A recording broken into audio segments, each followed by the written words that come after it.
Like that was a vibe, bro. That was a really big vibe. I was bumping my head the whole time, bro. You probably saw me on Discord.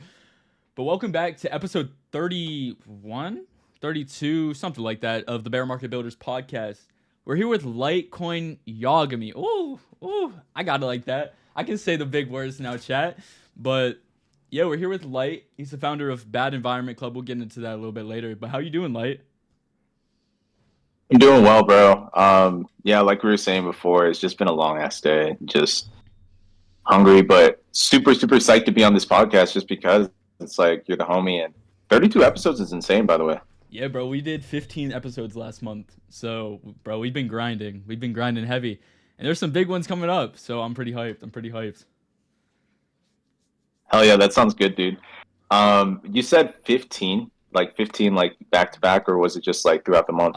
It was one every other day pretty much except the weekend. So, it was usually Monday, Wednesday, Friday, then like Tuesday, Thursday, something like that. It was some schedule like that. But yeah, it was pretty I think it was 15 episodes last month.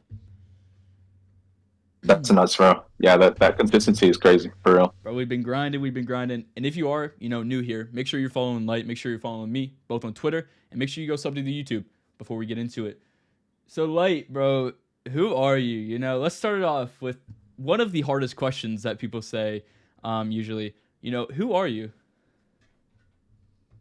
Um, Damn, that is a crazy ass question. I mean, I feel like I'm just me. Like I like to create stuff, and I think that's really the only reason I even exist at this point. So I just like making things, designing things, especially these days. And then I mean, back in the day, yeah, like writing a lot, like too much. And so I feel like yeah, it's just pretty much at any time in my life, I've always been just the type of person that's just creating something.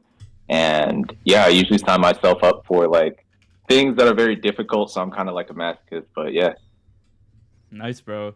So like, man, we're going all the way back. We're going like far back, like so we're going early in your life, bro.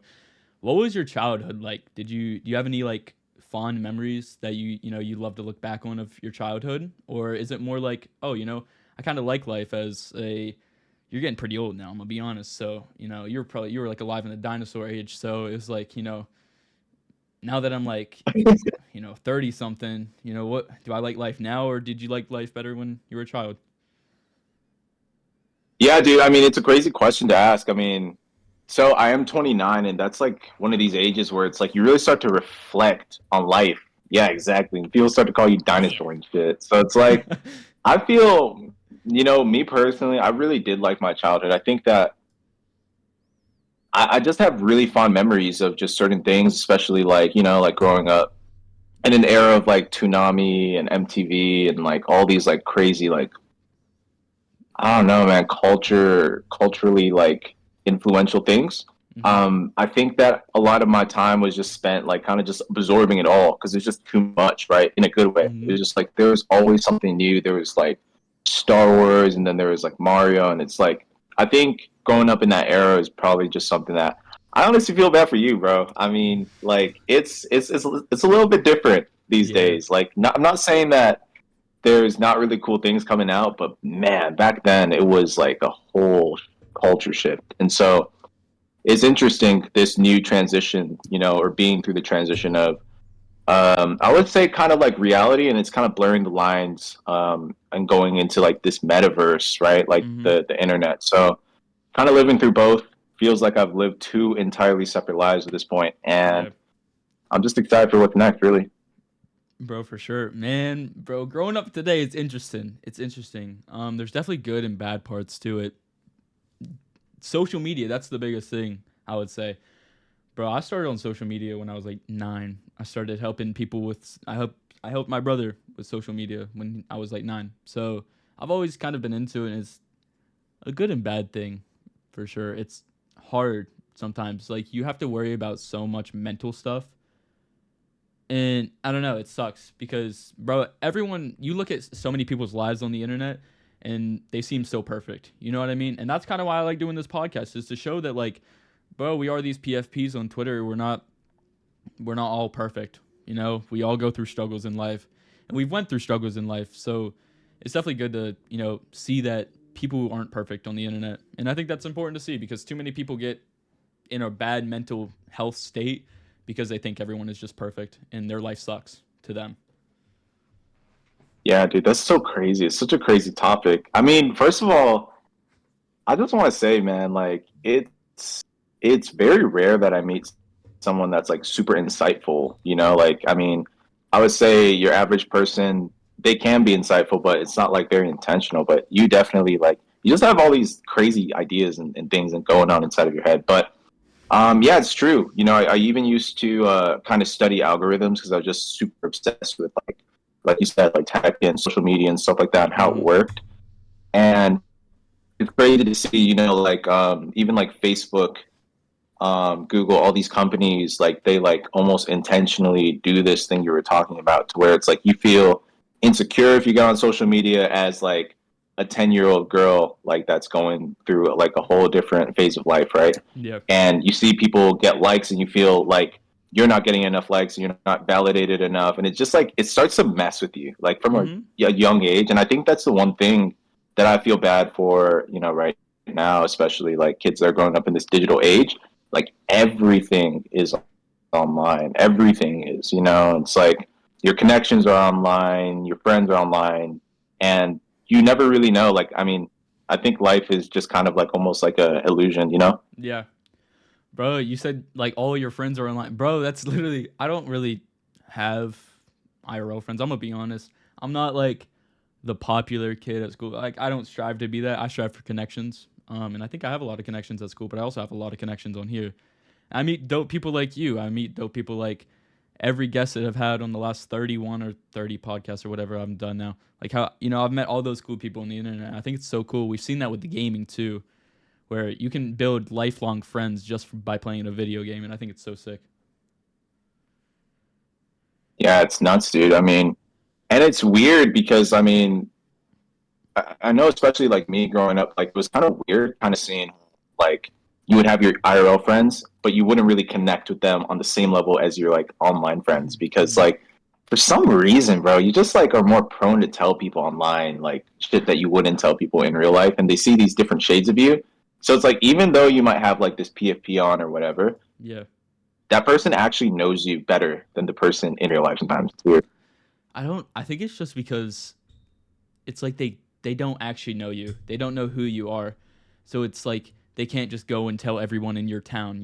It won't get out to your best friend. You know what I mean. So it's like, oh, they don't really know who I am IRL. So it's like I can kind of tell them stuff that I wouldn't feel comfortable with telling people from school or even your parents. Sometimes it's really hard to tell your parents stuff, even if you know that they won't go tell anyone or they're one of the best people in your life that you can talk to, but you just sometimes don't feel comfortable with that, and it's sometimes better to just go on the internet and tell one of your Web3 friends or your gaming friends. You know what I mean?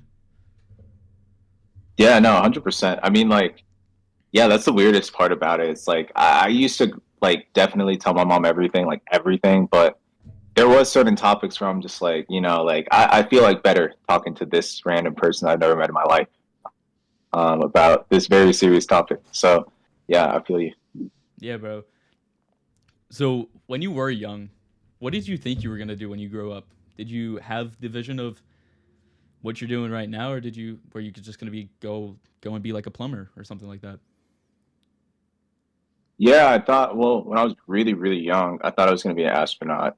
That's like the one thing that, yeah, I mean, I don't, that's never going to happen, but I love space. I really love space. And I haven't really like looked into space lately, but like I love black holes and shit like that. But anyway, after that, I thought I was going to be a fashion designer and then also a musician. And then after that, like a director. So I'm doing one of the things right now for sure. And I think I'll just kind of like break it off in phases. So you Yeah. have to attack one thing at one time, Mm-hmm. and you have to have like absolute focus on that thing. But after that, it's like, yeah, you can like easily transition into other things. So yeah, pretty much doing exactly what I thought I would be doing. Yeah, what is the saying? A jack of all trades is a master of none, or something like that. So you gotta go at one per like put your mind to something, go chase that, and then go on to the next thing that you dream of. I think that's good for sure. Wait, is light an astronomy boy? Like, do you look at everyone's astronomy sign and you're like, oh no, girl, we cannot connect, you know? Or is that like not in your life? No, this shit's so dumb. I Whew. mean, like, I think it's like interesting sometimes. Like I'll ask, but I would never like base any kind of like real connection off of that. Like, I think I don't know. It's just, I used to like make fun of people that did that shit, and they get pissed at me. I still But do. yeah, Yeah, yeah, it's bad, bro. I don't get people that like go make every life decision off of that. It's just like if you use the magic 8 ball. I don't get it. But what were some hobbies that yeah. you had when you were younger? Damn, these are crazy questions. I mean, We I just used to started. do random things. Yeah, like I mean, every kid plays video games for sure. So I Mm-hmm. mean, I can't even lie. Like, definitely was playing like Pokemon Emerald and like all the old OG games and stuff like that. Um, I was super into anime. Like, it was weird actually. Like, I was very into reading an anime, but then I got into skateboarding like super heavy, and I Mm, think that skating, even though I wasn't ever really like good at it, was just such a cool culture because once you're in that culture and you kind of like grew up with all these other things and influences I was talking about earlier, it starts to kind of all blend together, and then you'll see things like a bathing ape, right, where it's like a blend of like Japanese fashion mm-hmm. and skateboarding, and then all of a sudden you're more attracted to that brand just because it kind of stands for what you stand for and what you've seen in your life. So skateboarding was massive. Really loved that phase of my life because it's like you're running into new music, you're running into new types of people, cultures, and it was just a sick time for sure. And I mean, even to talk about music, like I think music was actually my number one hobby, and it was to the point where I was actually considering doing music before fashion, just because I was like actively making it then too, Yeah, right? And so, yeah, I mean, that was about it. I was a pretty like, I would say I was a pretty like crazy kid, but I wasn't like an evil kid. You know what I mean? Like those kids that like make their parents cry and shit. yeah, I wasn't like that. You feel me? So yeah, for I was sure, a chilling kid. man. So I think I told you this earlier today when we were in VC, but I came up with all these questions while playing Skate 3. I love Skate 3 so much. I would love to be able to do like skate. I think I want to try it. You know, I want to go for that soon. I want to just try it. We'll see what happens. But does music Dude, hell still yeah. go ahead? My bad. I was just saying, yeah, you should definitely try it. It's super sick. For sure. But does music still play a big role in your life? Is music something that you go to, you know, when you're sad, when you're happy, when you're excited? I use music to focus for sure these days, and which I mean kind of sucks because I used to have such a different like relationship with music, but I think that music is like at the cornerstone of everything I do. Like even if I'm making, a new season, for example, You're listen kind to, of rugged, I'm gonna be honest. it's on music. Like, oh shit, am I really still? Yeah. Oh, there you go. You're good now. Oh fuck, Oh, dude, I'm so sorry. Yeah, I'm literally off my phone connection.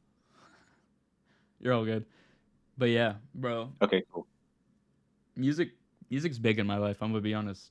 Like, bro, music has helped me a lot through the rough times, through the good times. You know what I mean? Like, it's something that I know I can go to because music really does change your mood. It determines like if you are listening to sad music, you are gonna be sad. If you listen to happy music, you are gonna be happy. So, you know, it's something I go to when I'm sad. I can, you know, cheer up.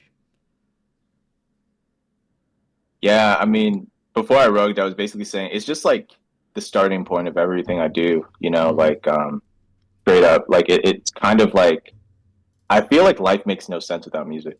Mm-hmm. Yeah. Yeah, 100%. So when did you find Web3?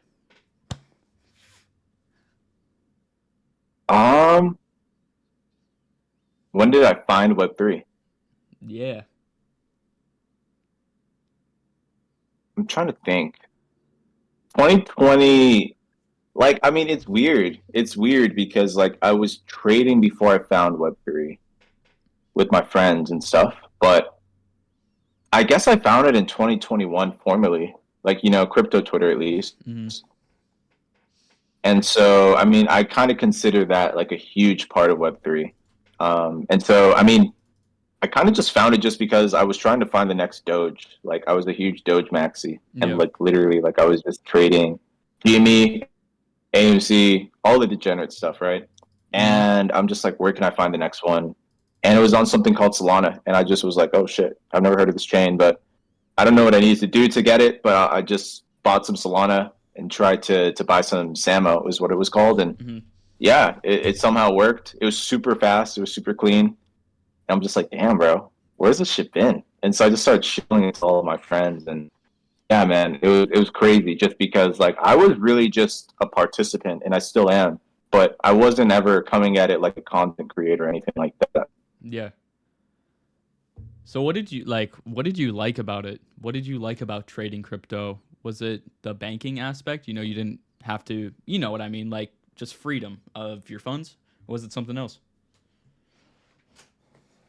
I think that it's like the idea that, you're kind of, speaking about it a little bit, but it's just the idea that you can have control over your funds for sure.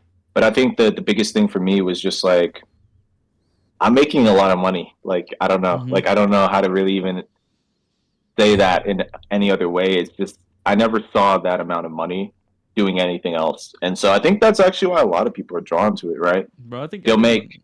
I think everyone wants to make a quick buck. yeah, yeah, 100%. So I mean, that's what kept me there for sure. And I mean, I actually like low key want to ask you the same thing sometimes. I'm like, what brought you here? Like, what is the reason you're even doing this podcast, you know? Oh, opportunity. That's one of my favorite things. Like I said, you can meet so many cool people here. Money. I'm gonna be honest. I can make a lot of money here if I want to, and I have. I made a lot of money. Like for what? How old I am? And bro, I made my first couple $1,000s like when I was 13. My 13th birthday, I made my first couple $1,000 trade on some NFTs. That's like, bro, when I was doing that and when I made that trade, I was like, okay. I was like, okay, I'm here now. I can't leave after that. Come on now, lock in. Um, but yeah, like after I made that, I was like, okay. Um, and just I feel like there's so much more that you can build here. And it doesn't matter how old you are. It doesn't matter where you come from, what you look like, what you believe in. It literally you can be anything here and you can build something cool and people will support you. So I think that's super cool too. Yeah, I mean, bro, you're honestly spitting right now. Like, I'm not gonna lie, that's mad inspirational again. It's just like cool seeing that it's like opportunity, but it's not like age gated or it's not, gender gated or anything like that. It's like literally dead ass. You can put on an anon PFP and just come here and make a ton of money for no reason. And so I've always liked that about Web3. It kind of attracts like a hustler's like mindset, you know? Mm-hmm. Bro, that's why I do this too. Like that's why I show up every day. There's some days that I don't want to show up, but I'm like, yo, if I do this, if I make this a lot, or if I make this something big, like this can show kids that they can start when they're 11 or 12 trading. They can start a business when they're 15. Whatever. Like literally, it doesn't matter the age. You can do whatever you put your mind to. So you just got to lock in and put the work in. Bro, to be honest, where did you get your like is it your mom or dad or did you read a book or were you just born like this? Like how did this happen? Like how's your mindset so forward thinking? Because most kids are playing like Fortnite and shit right now. You know what I mean? Like they're not doing or even talking or thinking about this stuff. Um, I don't know. Hard times like that you go through in life, like stuff that like really made me change like kind of how I look on life. Don't take stuff for granted. Like another day is never promised, you know? So if you don't take that day, say you die tomorrow, are you going to be happy with your life? That's like a question for everyone watching. Would you be happy? If not, then get to work. Like that's kind of how you like just have to look at it like that. Would you just be happy if you died now? Would you be proud? Is your name going to be talked about for a long time? I don't know. So you never know if you have another day. So build something really dope now so people can enjoy it and talk about it and learn from you in the future. Dude, I like that a lot.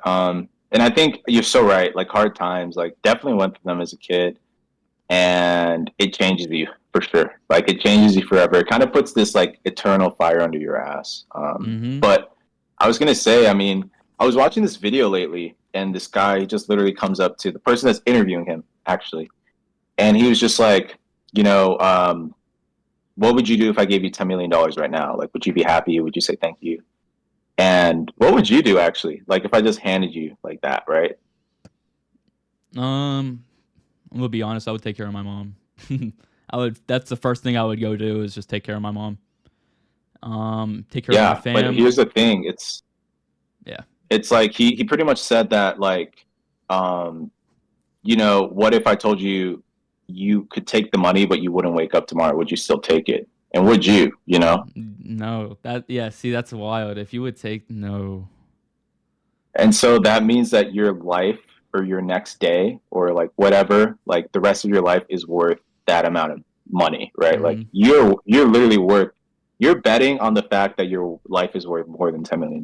And like that's crazy. So it means like it's exactly kind of going back to what you said. It's like wake up every day just feeling like a fucking millionaire or like feeling like $1 million because you are. Like your life, at least your soul is definitely worth that for sure.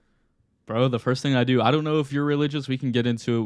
We've got into it for the past couple episodes, but bro, the first thing I do when I wake up is pray, and I just thank God for another day. Because like we've said, like you don't know if you have tomorrow, and it's a blessing when you have another day. Are you religious? I don't know. Do you pray? Well, I don't judge. I don't judge. This is a free podcast. No, honestly, bro, I'm so offended. I can't even believe you asked me that. All No, right, so like we're getting canceled. Okay, cool. but yeah, no, dude, I'm very religious, like so religious. And I think that it's kind of the reason that I really even have this outlook on life for sure. Hmm. I think it's easy to have a negative outlook on life when you don't have, I mean, I roast nobody. And I really like, again, it's like anyone who's watching, you're free to be whatever you want. But I feel like sometimes if you don't have like faith in life, like it leads to a lot of like negativity for sure. Hmm. And so every single morning, like you, bro, and I love that you have that habit, is yeah, every single morning I meditate, I pray. It takes 20 minutes out of my day, bro. But it's so worth it. Yeah, bro. Like, oh, we talked about that last time. It's like if you don't have faith and you don't have like passion in life, you kind of just not die, but you basically just rot and you don't really get much done. And it's like really sad when people don't have that because that's when you get depressed. That's when you get like a bad mental health state. Is when you just don't have any faith and you think that it's just kind of over. So, if you haven't tried religion, I'm gonna say like it's something that has really helped me in life, and I know Light just said that too. So, if you haven't tried it, try it. If not, it's okay too. It's okay too. I gotta watch cancel Yeah, culture. for real. I gotta watch cancel culture.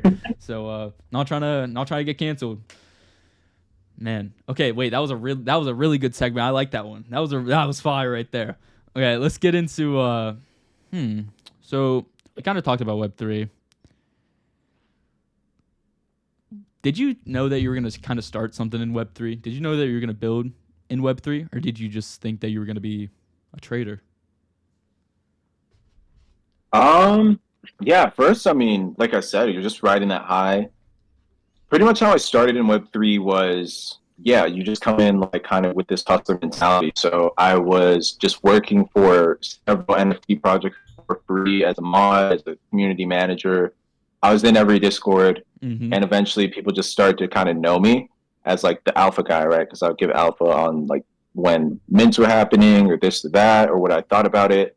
And then I'd also like link it in my Twitter. So I was in like Discords. That's kind of why I also did it for free, right? It's like I would be in all these different Discords with these thousands of people, Mm-hmm. and I had the perm to just like at pretty much everybody, and then I would direct them to like a tweet of mine about the same thing, right? So it's like Yeah. I kind of like don't know why I was doing that. Like I think like I was doing it because I did want to help people from like the rugs and stuff I was seeing. Mm-hmm. Because I got rubbed crazy with some friends. It was my first and only rug, but yeah, I was just like something inside of me was like I like making money in this space so much that I want people that when they're onboarded, they don't get rugged and stuff, Mm-hmm. or they have somebody to follow because this ecosystem is crazy, right? I mean, so that's kind of my initial like I guess that was like my initial first like 6 months to a year.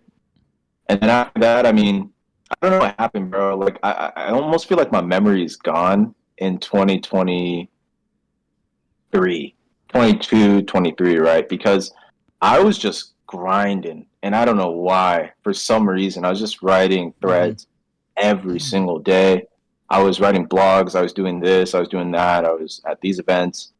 And I feel like I don't know, man. Like at no point did I ever tell myself though that like this is something I envisioned myself doing or wanted to do.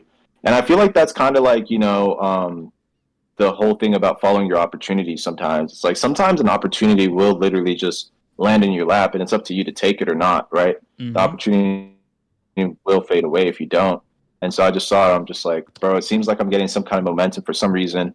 I'll just take it. And so, yeah, I guess that's why I kind of like stuck with it. But as for why I started, yeah, I think about that all the time. And I mean, I don't know if you feel the same, like even, with what you're doing right now, it's like you're probably doing it and it's just coming from you. Like it's coming from the soul. You're not doing it out of Mm-hmm. insecurity or because you want to be famous or whatever. You're probably just doing this because you're passionate about it, right? Yeah, there's no, bro. I haven't made a dime off of this, bro, and I've spent 40 hours in podcasts, 45 hours in podcasts doing all this stuff.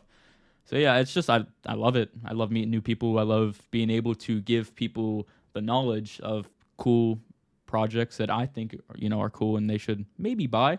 And you know, it's good to know who you're investing into. And that's kind of why we always start with, childhood and we go into, web 2 them so they know, who are they putting their money into? What do they do on their off days? There are no off days, let's be real. But you know what I mean, on their free time. Yeah, 100%, dude.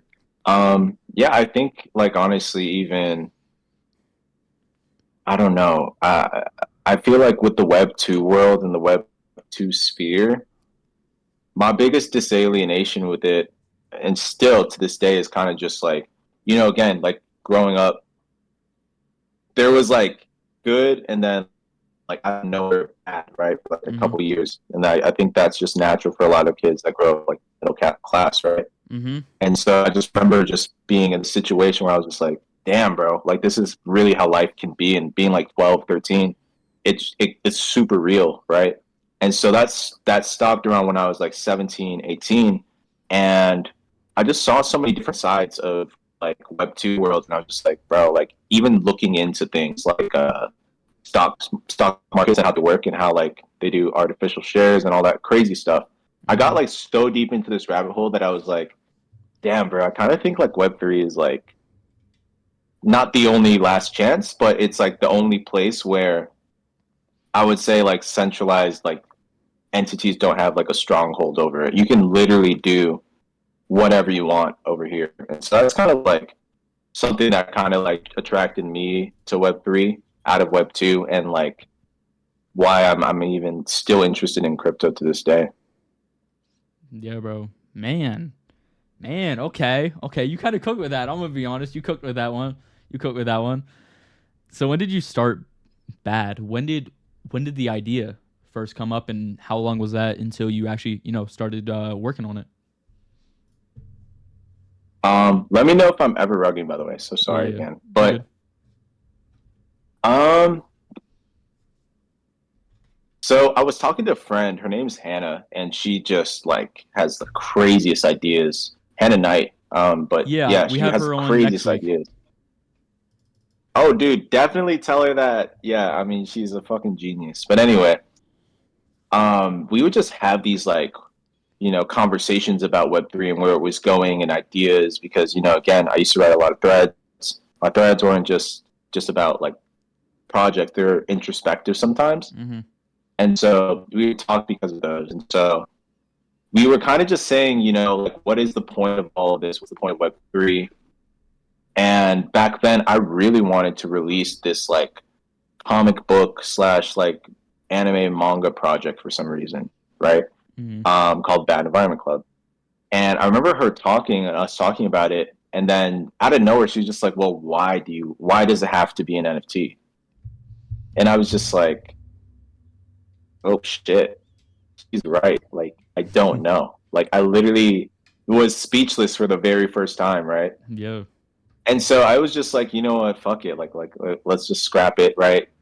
And I had met with, or I was in contact with Diff at the time, the artist for Mm-hmm. Bad Environment Club, Yeah. because I seen his art and I was just like blown away.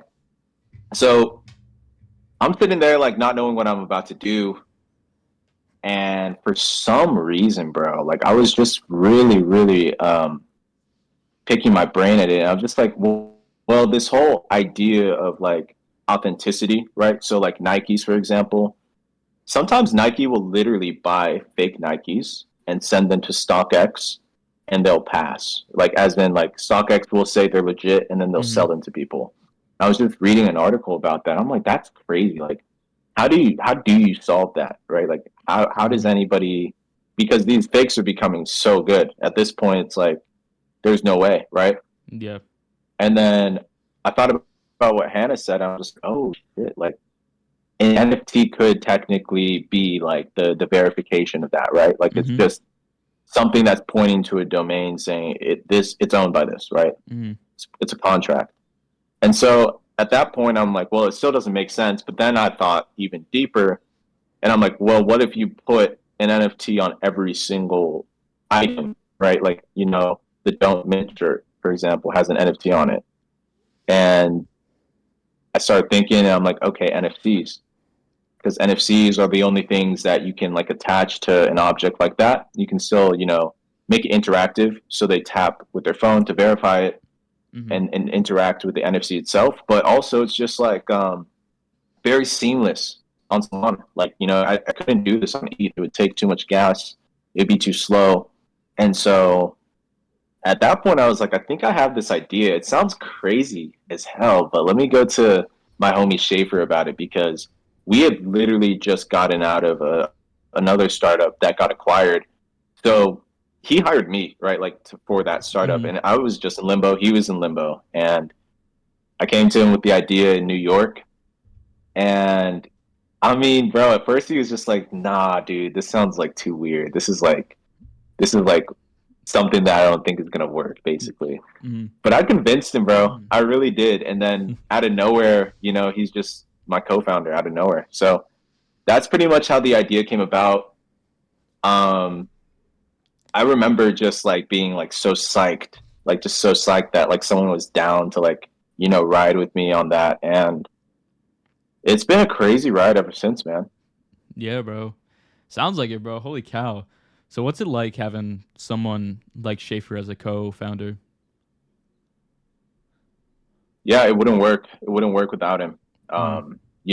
Like I know that the thing about like brands sometimes is like sometimes you have like the spotlight like almost like on one person, right? Yeah. But if you look at any great duo like Daft Punk or even the Neptunes, it's like there's always that other person that's like the glue. Like literally, like I would say Schaefer is the yin to my yang, bro. Like there is no Bad Environment Club without Schaefer, and it just straight up would not work, bro. So yeah, I'm super glad that he's locked in. Yeah, bro. We had Schaefer on, man, 5 months, 6 months. Wait, it could even be a year. I'm gonna be honest. It could have been a year. Let me go. Let me go back to YouTube. Oh But shit. bro, we had a podcast with him, and bro, he's so dope. I actually love Schaefer. He was on October 9th. So yeah, October, November, December, January, February, March, April, May, June. 8, 9 months ago, something like that. And bro, nah, Yeah, he's actually so dope. dude, I need to watch that. Longer, it's Yeah, I need to it's watch that for real.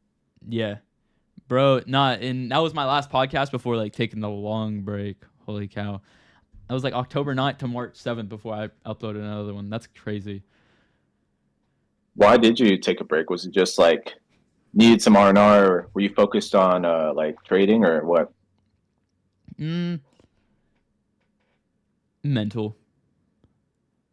It was Yeah. mental, but man, okay, I can get deep with this. I'm gonna be honest. So Not, yeah, it Okay. was kind of mental, bro. And it was like kept kind of telling myself I was doing stuff, even though I wasn't doing stuff. Now now that you look back at it, you know that you weren't doing anything. But yeah, I kind of get look back at that. I'm kind of like sad at myself because, bro, if I really put my head down, I could have got a. I kept using the excuse that, oh, I don't have a PC, or like I don't have a good enough PC, bro. I mean, I had a PC that could work. I could have made some trades. I could have done all this, but I just kept making the excuse, and it was kind of like now it's kind of like depressing. I'm like, bro, I could have been like so much bigger now. I could have been so much farther, but I think everything happens for a reason. So, you know, it was good. I learned a lot during that stuff. Yeah. I learned that this was something that I, truly loved, and that's why I keep doing it every day. I mean, the good thing about it is like you started so early. So Yeah. that's something I always talk about. Like, I mean, people live their life in reverse. I feel like Mhm. some people spend their time, playing the games now, and then they're in college, they're drinking, they're smoking, they're doing this. And it's like you're having all the fun, and then your 30, 40, 50-year-old version of yourself will pay for it, right? Yeah. Absolutely will.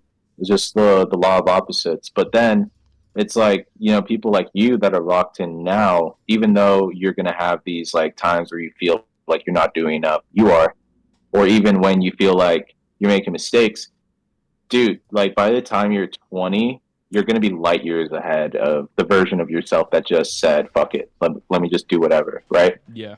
So don't beat yourself up for that. I mean, living in the past is something that I used to definitely do a lot, and I used to kind of feel like, oh shit, well, I wish I did this and that. Well, I also think that going back to God, bro, everything happens for a reason. There's no such Mhm. thing as a coincidence, even. So I feel like you're exactly where you need to be. It's great to reflect on, you know, doing better, of course, absolutely, but never beat yourself up for it. It's meant to happen, 100%. Mhm. For sure. For sure. Yeah. We're up now. I'm gonna be honest. We're up. We're doing a lot better. I'm a lot happier too. So that's always good. It's always the best thing when you're happy and you're actually doing stuff, doing cool stuff, doing cool stuff. Yeah, dude, hell yeah. It's crazy to me. It's almost alarming the amount of. I think like my thing is I really like taking advice from people that are significantly more experienced than me, richer than me, or younger than me, because I really, really, really do think that young people right now are so locked in, like tapped in, bro. Like, Mhm. and it's crazy because again, like I got to witness how both sides of this look, but you guys are very into this culture that I think is just gonna explode, and people still don't even realize that, like, your social media is an asset, your Twitch is an asset, your YouTube, everything. Like, so Mhm. it's cool that you're building these up right now because it's invaluable, 100%. Yeah, for sure. Like I said, I've been doing social media for a long time, but I like my own social media like since I was like 12, 13. Actually, for legal stuff, 13. I started when I was 13. And yeah, bro, it's been a lot and we've seen a lot of growth recently. So, woo! We love to see it. So, man, okay. We were talking Yeah, about dude, good bad. shit. These next few months, I'm going to be honest, they're big. They're big. But, you know, we're talking about bad. Bad's clothing. Bad is an NFT as well. When did you guys drop your first drop? And what was in that drop? For like clothes and stuff, right? Yeah, yeah, clothing. Oh man, so we dropped our first drop last year, right? So it's been like again, like a year since Bad came out. We dropped them last year. We were so in over our heads, bro. Like we are just so in over our heads. We literally thought that it was easy, and it is easy, I think.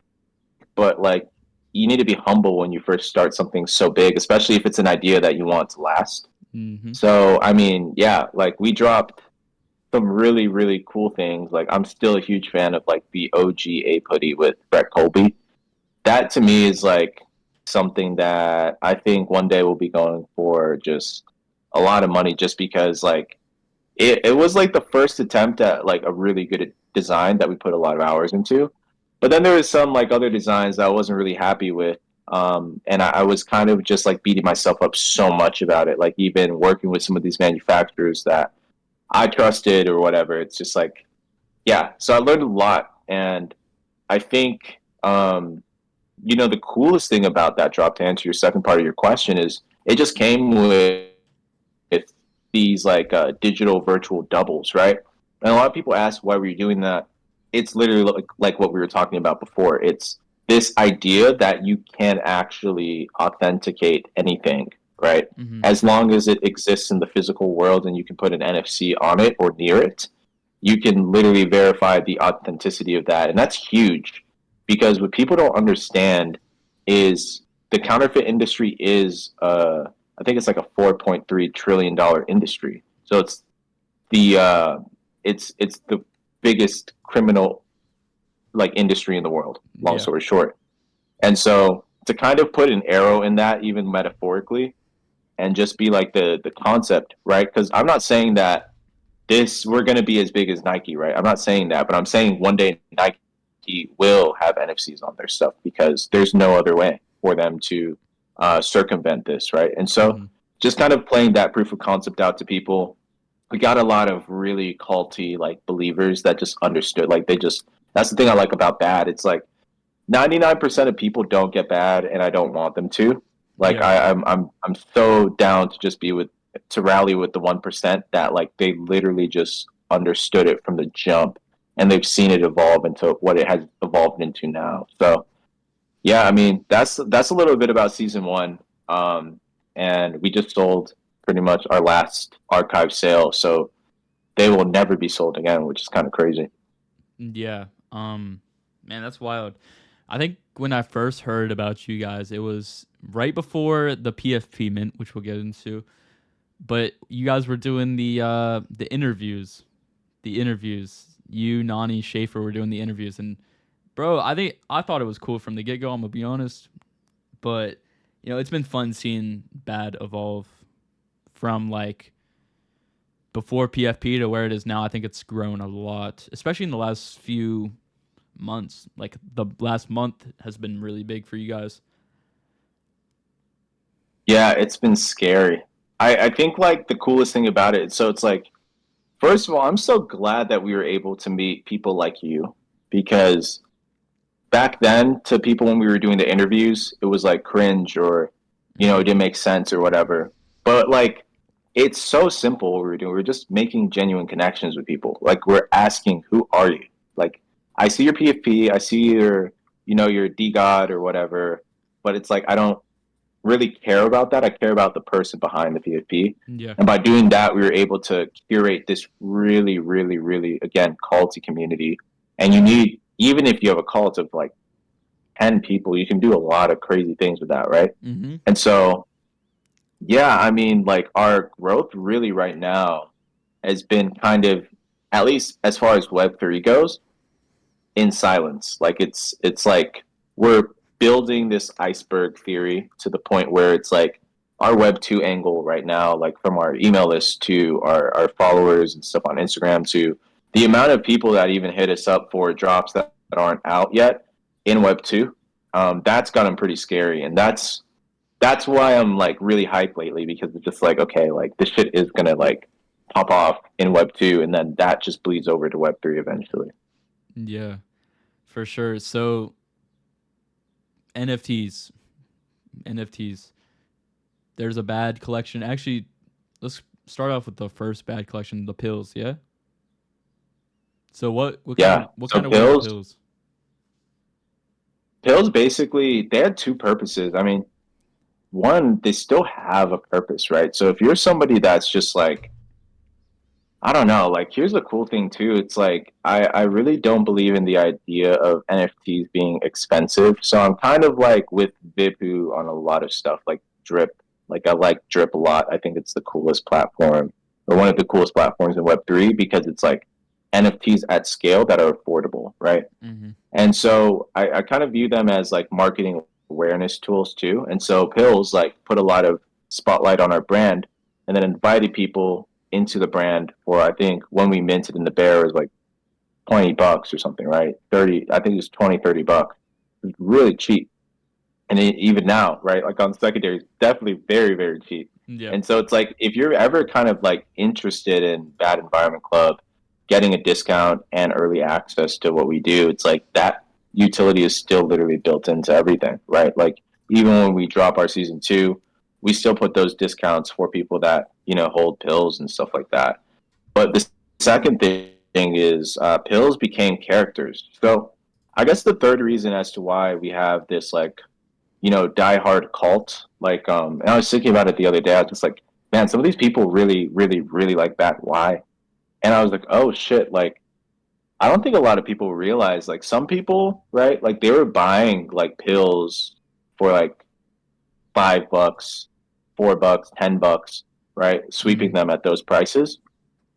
And then they were able to mint, right? Like with a certain amount for free, essentially. And then that turned into 150, 200. For some people, they were selling their one of ones for thousands of dollars. And so turning, I mean, $5, $10 or $20 into like a couple of racks is like pretty cool for a lot of people, I Mm-hmm. think.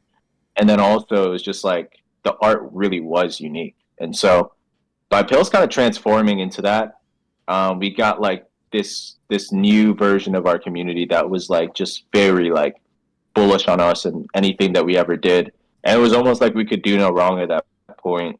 But it was stressful getting there because I mean, it was just such a detailed collection, and then two, it was just a lot of back and forth with our community, making sure we were making the right decision to even give people these PFPs for free.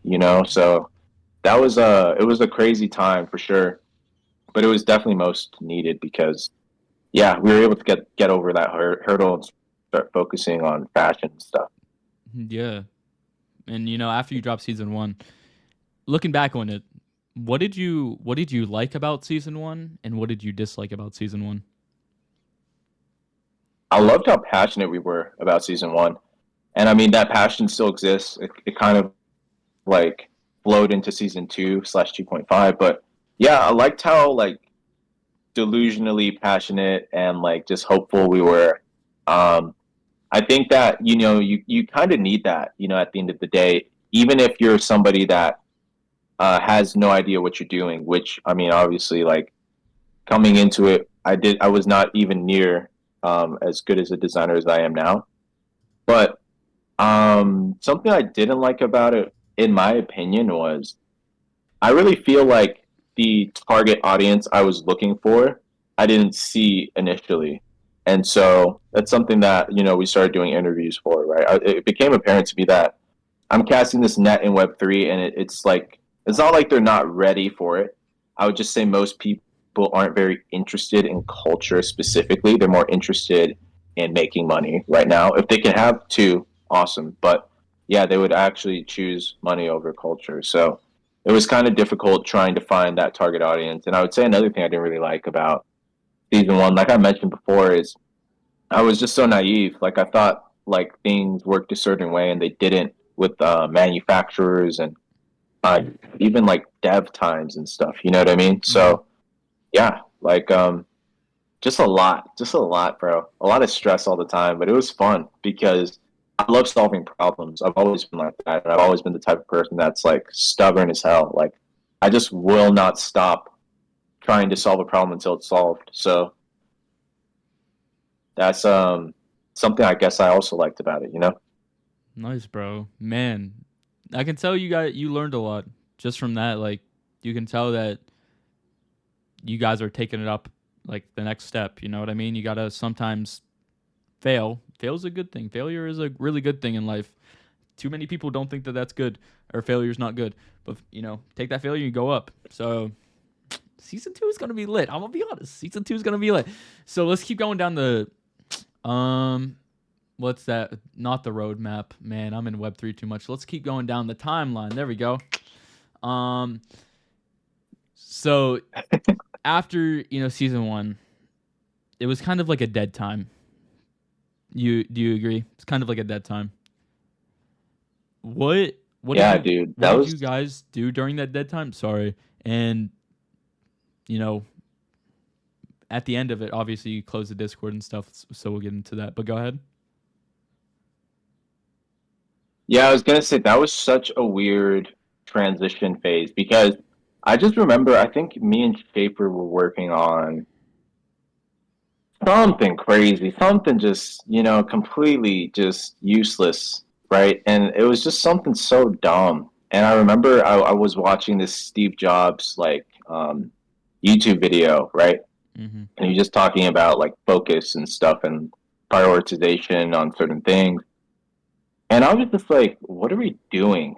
Like, this is like absolutely, completely not what the goal or of the project was, right? Even initially, right? Like our North Star, we didn't even have a North Star for one.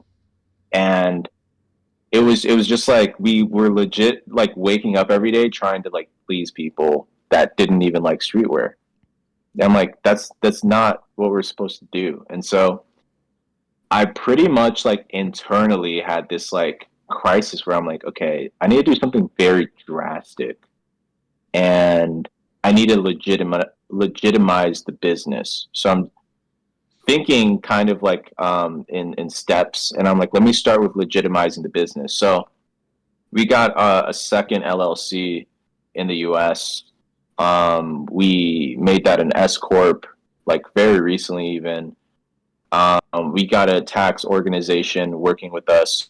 We actually work with two. And so there is a time where we're just doing all of the, like, I mean, all the things that most people don't do. I'll just be honest at Web3, we were doing Mm-hmm. because we're just like, okay, if you have a brand and you say you want it to have staying power, it needs to be legit. Like, it Yeah. can't be some vaporwave, right? And so, like, we're kind of just like nailing in the bolts at this point, and that took so much longer than I think people even expected, especially us being brand new to all this stuff. It was just like, yeah, like we just had to kind of put our heads down and kind of reevaluate like ourselves too, you know? Yeah.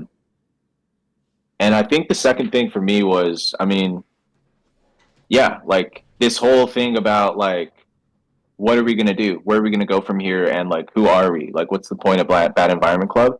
Doing something drastic, it kind of involved making the community into an actual community. And I was thinking for a long way on how to do that. And I came up with the way. And yeah, it was, I think to date, still the best thing that I ever did because it gave us one, so much peace of mind. Two, it showed us who exactly wanted to be in that environment Mm-hmm. for the server and for like the brand and for the streetwear.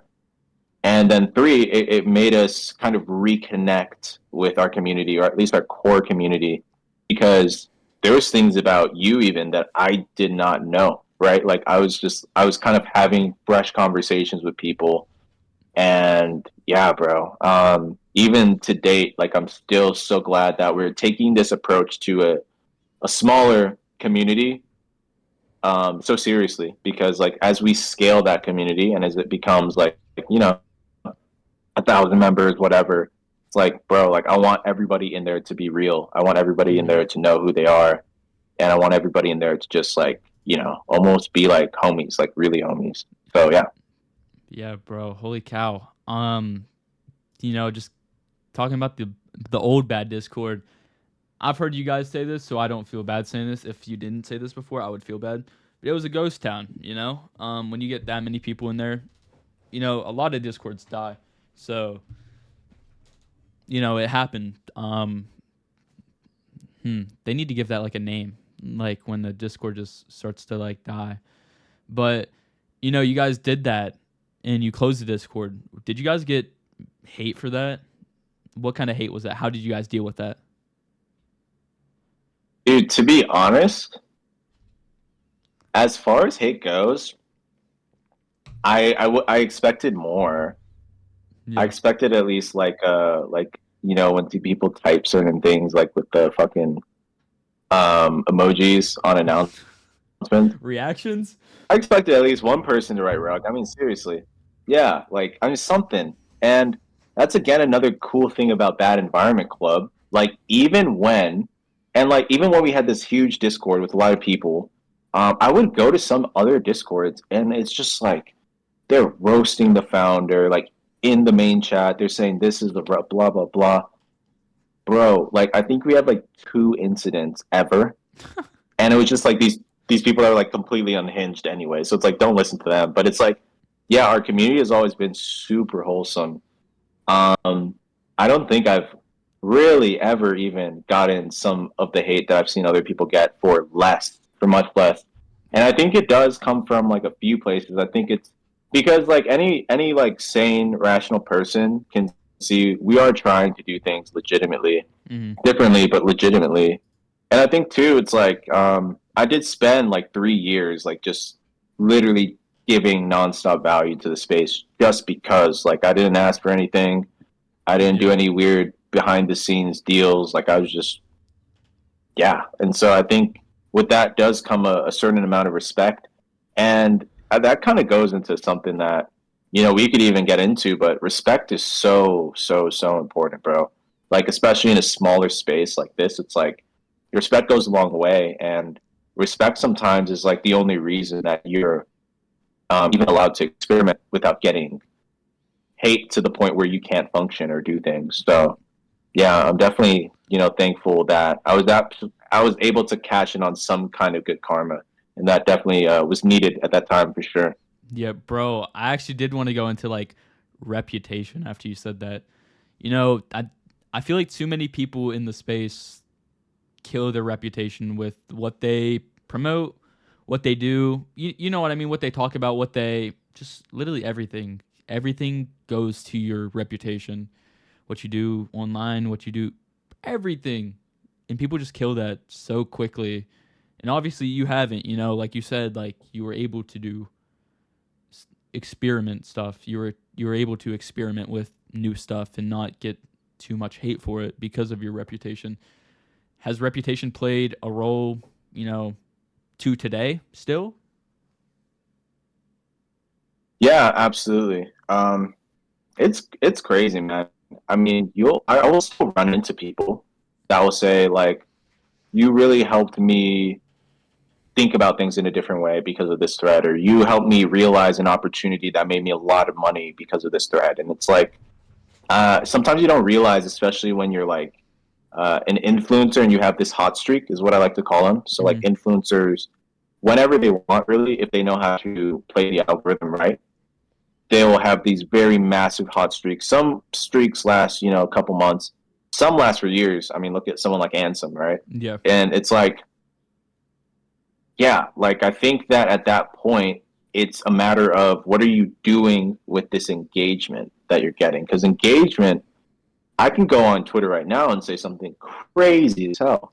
I'll get my engagement, but at what point? Mm-hmm. Like at what cost, you know? Yeah. And so I really think that it is so important, to be mindful for sure of the kind of content that you're getting engagement from. Yeah. I just imagine Delight saying something wild on Twitter. So that would be crazy. If I went on the timeline one day and I saw Light say something wild, I would be like, GG's, it's over. I'm gonna be honest. GG's. Okay. How did people get in this Discord? It's obviously not public. It's not something you can just join now. How did people get into the Discord at first? Oh, at first or Mm-hmm. now? At first, then we can go into now. At first, you had to be invited. It was really simple. We pretty much just like one posted an announcement in the Discord, and two, we just like posted this thread on Twitter that I retweeted from my main account, so a lot of people saw it, and it was pretty much just like, hey, if you're interested in our brand, tell us why. That's it, literally. And so after that, you had to be interviewed. I would say everybody that got interviewed got in pretty much. And it was just not really to get in the servers, more to kind of like reestablish that connection, have a conversation. Mm-hmm. And yeah, I mean now it's I would say it's even simpler. So on our link tree on our Twitter right now, I think it's one of the very last buttons, but pretty much you click it, it'll say apply. You can literally just apply to get into the server. I pretty much approve anybody that does that because I'm like, I'm assuming if you took even 20 seconds out of your day because you were interested in our brand to fill this out, you fuck with us, and so I fuck with you. So that's pretty much really, I mean, how you get into our server. the reason we do this, by the way, is like again, like going back to the whole ghost town thing. I'd rather have 100 friends in a Discord that are active and like contributing to something meaningful than 8,000 people that never speak. So yeah, Yeah. Um, man, what's that quote? It's like, would rather have like five good friends than like 100 fake friends or something like that. It's who you put your, it's who you surround yourself with. And I talk about this a lot. It's like, if you surround yourself with winners, you're going to be a winner. If you surround yourself with losers, probably going to be a loser. So how has that been surrounding yourself with those kind of people in the new Discord so far? sick, so sick, bro. I I genuinely feel like when I show them something, right, like new samples or designs, like they're genuinely interested, and finding people that are also creative, that design things. We hire in house for a reason. Mm-hmm. We are surrounded with people that are just super talented, very passionate, and they want dad to win. And that's the cool thing about a brand. It's no longer about me or Schaefer. It's about you. It's about that person that believes in dad. So yeah, man, it's been sick for sure. Bro, it's so dope. It's like, and it's constructive criticism is like, that's actually like something that you can take. It's not just fun. It's actually people that know and care about the brand that want to see it win. And you're able to take that, criticism on that design or that design. Bro, I think it's so sick to like sit in VC with you guys, like just watching you do stuff, bro. Like I've learned a lot. I told Schaefer that the one time. I'm like, bro, I didn't really know how to run like an Instagram ad until I watched like Schaefer do it, or like I didn't know this about clothing, or I didn't, you know what I mean? Like I learned a lot. And I think everyone's kind of learning from everyone in that server, and I think I said that in my interview. I'm gonna be honest. I think I said that. I think I have a lot to that I can like teach people about content and other stuff, and I think you guys have a lot to teach me. So I think it's super dope. Yeah, dude, I love that, man. I love that you said that because that is the goal, right? I mean, it's one thing for brands to kind of just like throw you the polished product, but then it's like, why do you care? Like, Mm-hmm. you weren't there, you weren't involved in any of the design process, you had no input, you didn't see the ugly parts of it, you just saw the nice polished package and it's $100 or whatever. It's like, no, I'm not buying that. Like, and I think that also it's like more than buying stuff. It's like if you have a group of people that truly want something to succeed, it will succeed. And so that's really why I'm so like, passionate about the bad server the way it is now. And I'm excited even, to start like scaling it a little bit, which is scary because it's kind of like our baby right now. Yeah. Servers do get a little bit weird after, like a certain member count, but I don't think I'll ever forget like just like the OG like internal like work server because it's such a vibe, bro. Yeah, for sure. Man, have you learned a lot about people, like a lot of new stuff that you didn't know about people because of this? Have I learned a lot about people? Yeah, like the people in the server, like that you didn't know before. Yeah, yeah. I mean, I see sides of people every single day that I had no idea about, and Mm. including you. Like I had zero idea really who Carter was until you were just hopping in the calls every day and just talking to us about life more. And Oh God. it's I don't know. Yeah, so it's cool. Yeah, bro. I can only imagine what you thought about me before. You're probably like, oh yeah, this kid. Now I'm just like, oh that kid. Ooh. But no, I'm wild sometimes in the server. I'm gonna be honest. But nah, I've had a lot of fun doing voice crack. Doing the ew. Okay, Halloween. But yeah, I've had a lot of fun just working on like different content for you guys. It was super fun, just throwing concepts together. I think it was super dope. Also, never mind. I think that's all I got. I was gonna say something else. I forget. Shoot. I was gonna say something. Go ahead. If you have something to say. No, man. I mean, dude. I mean, it's it's just a fucking honor, bro. Like honestly, it is an honor even getting to know like homies like you at this point because Yeah, there is no way. I don't think we would have ever even met if we didn't do things in a certain way. You know, like Mm-hmm. I don't think we would have. So yeah. Yeah. Yeah, you get to meet cool people like Halloween. Ween. Okay. So, oh, this one's gonna be a good one. Get Clippers, get ready. Selling your crypto, man, man. What did that feel like? W clip. Oh, he's lagging. Oh no, Chad. Bad time to lag. Oh shoot. Chad, we. That's what it was like.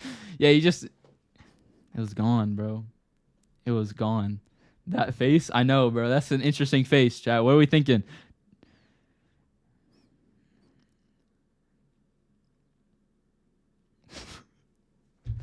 Well, Chad, I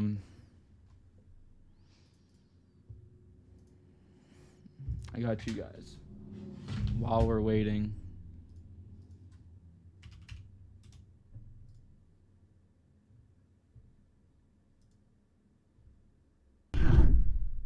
Hold on. Hold on.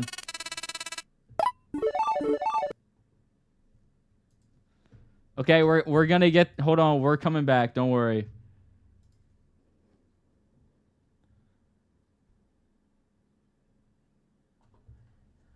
Huh?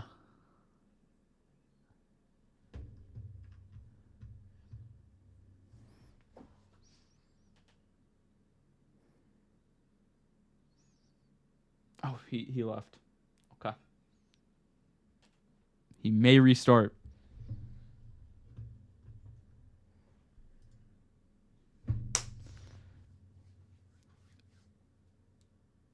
So how's everyone liking the episode so far? How's everyone liking the episode so far? It's been a pretty good one so far.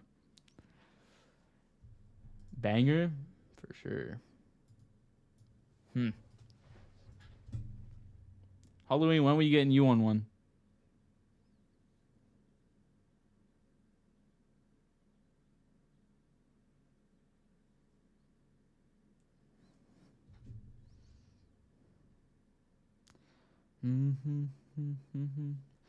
So chat while we wait. Oh, hey, hey.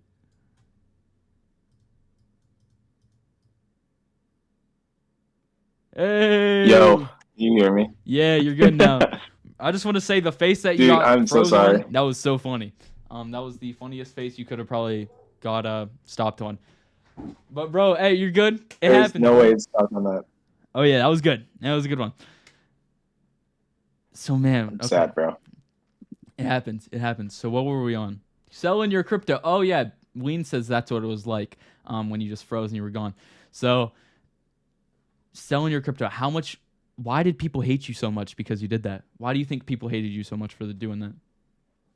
Um, I mean, it was like, I think that sometimes like people are just bored, bro. Like, it's such a small space. Sometimes there's just nothing to talk about. I think if you care if someone had sold their personal, it's just weird to me. Like at the end of the day, I'm just like, okay, so I've been here since 21, trading like a crackhead, being degenerate with the rest of you, and I love it. I absolutely do love it. But I want to lock in and focus on my project. I feel like me selling my own bag is like, I think it's warranted at that point. I think actually selling the bag and putting it towards the treasury was the smartest thing I ever did. And the treasury is, it's always been there, right? It's like for the community, it's been Mm-hmm. untouched. A lot of Solana we still have, right? Like we just never sold any of that. So it's like, yeah, dude, I actually don't know. I think like anyone that was even pissed off about that, like they need to have like a deep soul search within themselves at that point because I can't help you with that one, bro. I really can't. No, that kind of made my day when you did. I'm gonna be honest. I liked just reading the comments. The comments were funny. That made my day that day. But you did make Solana go down, didn't you? That's crazy. When you sold, I'm just gonna be honest. Sol went down. Sol went down, and then I don't know, but you really affected the market with that one. Soul shaming is still a There's thing, no way. unfortunately. Yeah, yeah, it's wild. Soul shaming is like the most cringiest thing you can do. I'm gonna be honest. If you soul shame, you are weird. You are really weird. That goes to anyone that has ever soul shamed. Yeah, it's definitely low value behavior, I would say for sure. Yeah. And Okay. it's something that I feel like it doesn't bother me though. Like when I thought about it, I kind of wanted to have the reaction of like, oh, I'm so like upset that they're upset at me, but I was like, maybe it's like five people that were like really pissed off, you know? Yeah. And then it was like 1,000 people that were like happy for me. So I kind of rock with the people that were happy for me, you know? Yeah, for sure. Okay, I just want to slip that question in there. So let's get on to season 2 now. Okay, what it's coming up. It's coming up real soon. What's in store for season 2, bro? What do you got? What do you got cooking in the lab right now? To be honest, we're just gonna bring out the best clothes that you could possibly have in Web3, like period, right? Like these are gonna be just the highest quality garments available in Web3 at the moment. And also happy if anybody wants to one up us because that just means the quality goes up in general in the space, and so that's a good thing. So just emphasis on quality, really doubling down on our mission statement of providing luxury goods to people. And then also, the thing that I'm most passionate about is also achieving the whole mission purpose itself, like the mission statement of we live in a bubble, let's pop it together, right? Mm-hmm. I really do think that crypto only does succeed whenever you start to see these like applications like StepN, for example, that kind of start to break the fourth wall and go into Web 2 and get adoption over there. People ask me all the time, well, how are you going to get people from Web 2 to Web 3? They already hate crypto. It's super simple. It's like, one, I really do think that there's so much overlap in streetwear and Web 3 that's not even funny, right? You have Mm-hmm. people that make generally around the same amount of money, generally around the same age, 18 to 27. And two things, right? The reason why people buy NFTs or crypto or whatever, it's status, right? These are all status symbols for a lot of people. And the reason why I think it was like up to like 60% of certain people in streetwear buy streetwear items is because of status.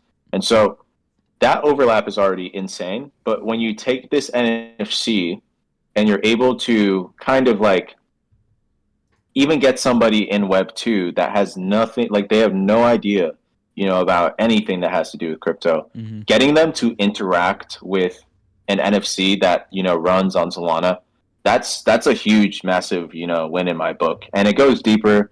I definitely don't want to bore people, but we have engagement behind that we're building now that is way beyond us just throwing an NFT at you. Now it's going to be like, okay, like let's reward you for buying our items. And that's kind of like the next phase of that in season 2.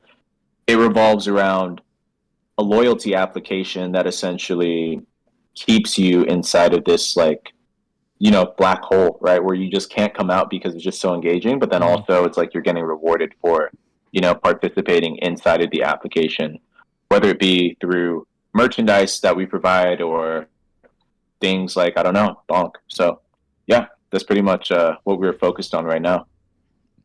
Type stuff. Type stuff. Um, man, I love saying that.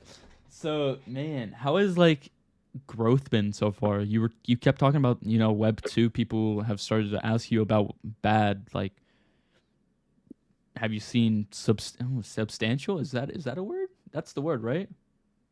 Woo, big words, Carter. Yeah, Go ahead.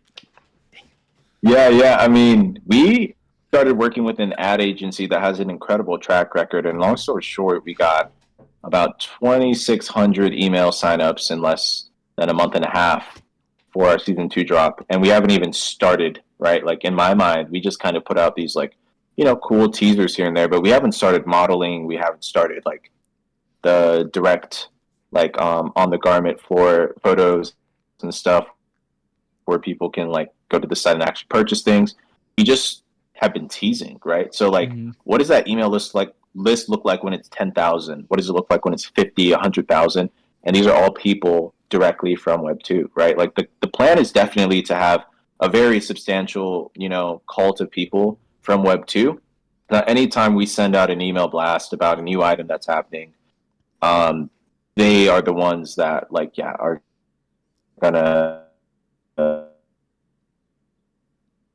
No, no. will all up our Web3 something first. Oh shit. No, you're good now. Am You're I good am I now. still here? You're good now. Okay, cool, cool. Oh, you Yeah. stopped for a minute. I was, oof. We'll always drop our Web3 homies first, right? And so it's like it doesn't matter if it's a year, 5 from now. It's like all of the most hype drops are always going to be dropped in Web3 at a discount, and then these Web2 people are going to kind of funnel in and I guess buy up the rest. But yeah, it's kind of like playing chess at this point. I think that it's a really strategic game, and we have a superpower that no other brand I can think of has, which is like this Web3 side of it. So Mm, yeah, bro, it's so, bro. I'm so hyped. I'm so hyped. So you can teasers. When do you think you're gonna start posting other stuff, the other bad content? Oh, that you have, planned the model stuff. If you need a model, no, I'm joking. But yeah, when do you think you're gonna start posting other stuff than just teasers? I would say very soon because I mean we have a drop. Fingers crossed, July 1st, and so I've already kind of started teasing like the mock-ups and stuff I've been designing. But now it's like, yeah, we have to ramp it up in terms of like the stuff we're talking about, models, videos, reels, TikTok, YouTube, all these things, kind of combining all these things. And now we all live together. So it's going to be way easier to get this content just orchestrated in a way that just works for all of us. So yeah, Bro, I wanted to get into the Austin house, bro. What's it been like in Austin so far? Is it nice? it's sick. I mean, I've lived here for a while, but I moved to the best part of town. Like, it's so sick. Schaefer just got here literally yesterday, and it was yesterday night, so I was crashed out. So I still haven't even seen him, but I'm gonna go see him later for Where sure. is he? And then I moved in with a homie. He's at the crib. I came back to my old apartment to get a few like Mm, things that I still need, but yeah, bro. And then came in with the homie Mari. So he is someone I've known for a long time, and he's definitely wanting to work with Bad as well. So it's gonna be really sick. bro, it's so dope. That's like a dream of mine. I think that's like every kid's dream at some time. Like, bro, just live with your friends and do stuff like dope stuff. You know what I mean? So fingers crossed I'll make that happen. Actually, I know I'll make that happen. I don't even say I wish anymore. Like I know I'm gonna make that happen. So, bro, I just need to find the people that I rock with for sure. For sure. Okay. Yeah, dude, 100%. You're definitely the type of guy that you already know. Like anything you put your mind to is just gonna happen. So you don't Oh even have to yeah. wish anymore. Yeah, I know. That's what I quit saying. Like, one, like I don't have to do stuff anymore. I just like I get to do stuff. And then second of all, like, bro, I know I can do stuff. Just gotta put the work in. So, stop saying wish and I just say I will. So that's been the vibe for the last little bit. So, we're going up. We're going up for sure. Okay. Well, we're at like an hour and 20 minutes. We can start wrapping it up a little bit. But like who's someone that inspires you? Could Mm. be in clothing, could be in Web3, could be in life. In Web3, we talked about Hannah Knight, so I'm gonna stop glazing. But Lambaland, Lambaland is crazy, bro. I mean, Lambaland changed my life in terms of just marketing. One conversation or two convos with him, and I was like, holy shit. And this is the guy that does, Pac Moon and stuff now, telling a bunch of people to get on blast when they wouldn't, include myself included, but the dude's a genius. He is the best marketer in Web3 period, in my opinion. He's like Frank almost, Mm-hmm. like levels at the peak of what Frank was doing, but it's just like so much more airtight. He has his chess pieces set up in a way where he just wins. And yeah, if you ever want to just know how to like just the next wave of marketing or where marketing is going or where Web3 is going, definitely talk to Lambeland. The dude's nuts. But Virgil Abloh, of course, rest Mm-hmm. in peace, Virgil. Kanye West, 1,000%. I know he's controversial. Don't really care. He's sick. I was gonna And say I would say that's gonna get you some hate, but nah, I like Kanye, bro. that he's sick. He's sick. And then I would say the third, definitely Nigo from Bape. You know, a bathing ape just has such a huge impact on the way that I think about fashion.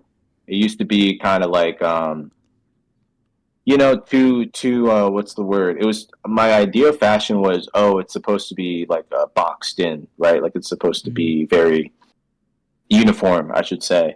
But Nigo really made me discover that, like, no, art in general is fashion. Like fashion is art. And so, you know, nowadays when I'm designing something, I don't think about it as a shirt anymore. I think about it like as a canvas. Like I'm literally putting a drawing on cotton, you know, like Yeah, I'm putting it on something that you can wear. And so that's the way I approach design nowadays. So definitely those three. for sure, for sure. What's been like one of the hardest things while building bad that like you've experienced? You know, honestly, I'm not the type of guy to let people get to me, but I overthink for one a lot. And I also am my biggest critic. And that's something that Schaefer helps me out a lot with. He's just like, don't beat yourself up. We're only, you know, X amount of, you know, months in, especially the first few months. But I'm just kind of like not a perfectionist, but I'm a doer. Like I'm somebody that just wants to do things Mm-hmm. nonstop. I don't really have like an off switch, right? And so that, you know, that need to constantly accelerate, I think sometimes for me is really difficult because I don't know how to slow down. I don't know how to put the brakes on. And so even if I'm not looking like I'm doing something or thinking about something in depth. So yeah, I would say that that's the only thing, you know, and getting over that is going to come with time and Yeah. age and just not being such a crackhead. You know, kind of keeping on that same page too. What's been one of the biggest lessons that you've learned while building bad? Mm. One, just believe in yourself. For like, there is no failure. Failure is not an option. There is no plan B. It doesn't exist, for sure. I've always kind of been like that, but like doubling down on that mentality. But Mm-hmm. the second thing that I definitely have learned is don't trust anyone that just wears a suit. I think is like my biggest advice. You Yeah. know, like the most unprofessional person you ever met in your life could be wearing, you know, $5,000 suit. And so it's like you got to be careful because sharks do exist in business, especially. Mm-hmm. And man, I could write articles and videos on this topic because it's like a lot of people that have this ambition that I have and Schaefer has, and the rest of the people at Bat have, that can kind of be snuffed out by, you know, sharks that kind of prey on new business owners, Yeah. sap up all of their money, and then, you know, run for the hills. So those are the real ruggers, right? Like those are the people you really need to be careful about. So I mean, yeah, just be careful. Don't just trust anybody. Vet everyone. Ask questions. Make sure whoever you're doing business with is legit, and if they're not legit, run for your fucking life. Yeah. For sure. Man, man, bro. I like the first one too. Like, if you don't believe in yourself, no one is going to. Like, there's no plan B. You gotta go full force at this, and if it doesn't work, you have to find something then. But you gotta believe in yourself that you're gonna do whatever you put your mind to. And bro, you can. Like anyone that's watching right now, you can. Like, as long as you put the work in, you can do it. And every time to end it off now, I like to ask the guest, what's the quote of the day? What's the quote of the day? Oh shit! 1 second. Hold on. I can definitely tell you one. Give me like literally 2 seconds. W. So my friend, his name's Brennan. He has this really badass thing on his profile on Instagram, and it says, "Envision tomorrow today." And I asked him about that literally just yesterday because it sounds sick. And he said he wanted to make a brand with it or something. I don't know, but Ooh. yeah, envision tomorrow today. You know, I think that for me again, and probably for you, like we're types of people where sometimes we live in the future, sometimes we live in the past too much. Maybe we live in the present, but we're planning for the future, right? And so it's Mm-hmm. like yeah, like just envisioning, manifesting whatever you would like, your tomorrow to be, and planning accordingly for that to happen today is just, yeah, like that's something that I definitely thought was sick. For sure, bro. That was a fire one. That's been one of my favorites for sure. I have a bunch of quotes hanging up. I want to get a whiteboard that I can just write on every morning, but I don't have one right now. I'm not spending the money on it. I'm not paying $30 for it. I'm gonna be honest. I don't got it like that right now. But bro, it's been super fun. We have 224 watchers, listeners right now, so it's super dope. One of the biggest ones so far. That and Acid Dash were the biggest. So W, if you are watching on YouTube, I do appreciate you. His links are down in the description. Mine are as well. And if you are watching on Twitter, go follow me. Hey, 30 followers away from 3K W. And yeah, I'll see you guys next week. Tuesday, we got. Is next week drip? No, I don't think so. I don't think next week's drip. I just leaked. It's okay. But next week, we got Vecta. And then Thursday, we got Sov from Tombstone. So, bro, we got some bangers next week. And I appreciate you, Light. And I'll see you guys. I'll see you guys later to stream, but I'll see you guys Tuesday. Peace.